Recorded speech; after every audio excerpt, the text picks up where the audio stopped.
Hello, guys. Welcome back to the Equestrian National Convention.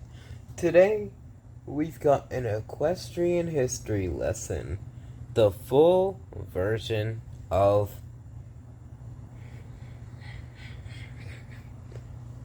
the ancient history you can find at Twilight's library. As you can see, I've remodeled my room. It's gonna look better soon, don't worry. This place looks like Bibliomania. But right now, let's get into this story. It's gonna be a quick intro because it's equestrian history. I might cover this extremely fast. So, let's dive into the intro and the Harmony Stones. My little pony, my little pony. I used to wonder what friendship could be, until you all shared its magic with me. Big adventure, tons of fun, a beautiful heart, faithful and strong. Sharing kindness, it's an easy feat, and magic makes it all complete to have mine. Didn't know you are my very best friends.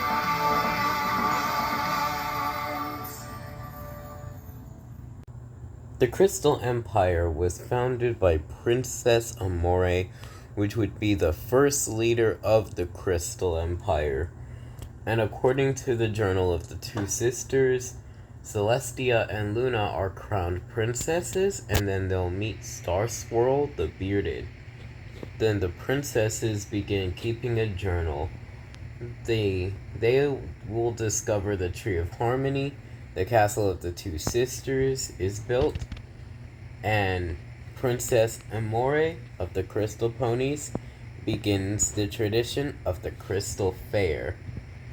And Star Swirl relinquishes his duties of raising the sun and moon, and he gives it to the two princesses, who would earn their cutie marks for doing just that. They begin mentoring Celestia and Luna in magic. Canterlot is built, thanks in part to the efforts of Miss Main. The celebration of its completion is celebrated annually as the Great Galloping Gala. And in unspecified chronological order, Queen Chrysalis and the Changelings were later born. During the pre-classical era, Star Swirl the Bearded creates more than 200 spells and has a wing in the Canterlot archives dedicated to him. During the Paleopony period, a population of ponies was affected by the cutie pox.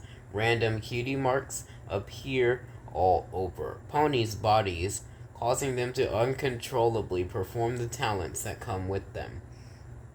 The cause of the breakout is never discovered, and the cutie pox disappears as mysteriously as it arrives, only later appearing in Apple Bloom in the cutie pox.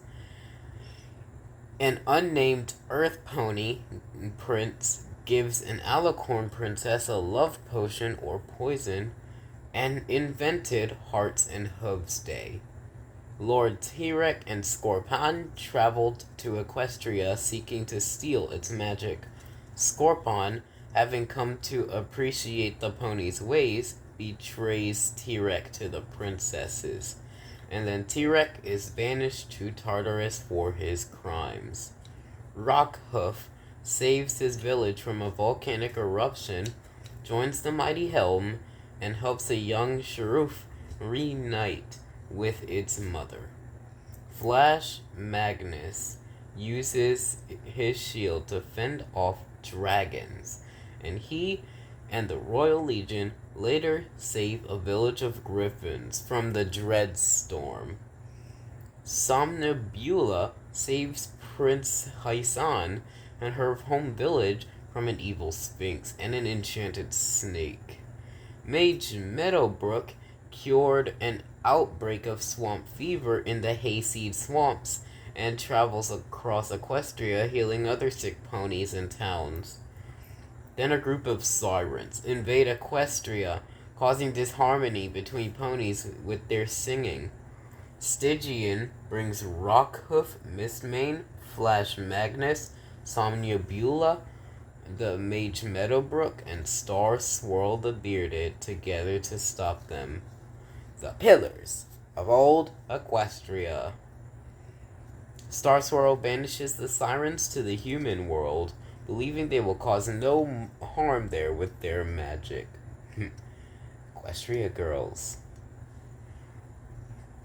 Celestia and Luna are abducted by evil forces from another dimension, and Stygian and the Pillars join forces to rescue them.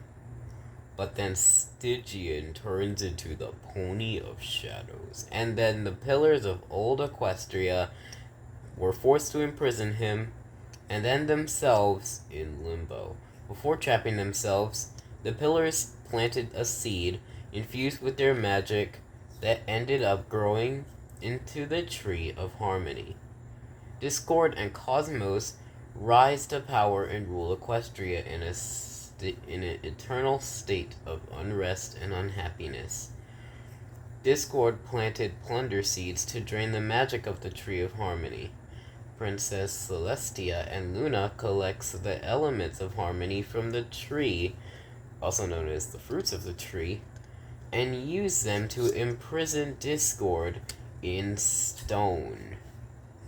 And that just covers about ancient history. I know, quickest episode ever. It's not the end, because we're gonna talk about... I have some time to spare. Why not talk about some random topic that's probably off topic of pony civilization? King Sombra.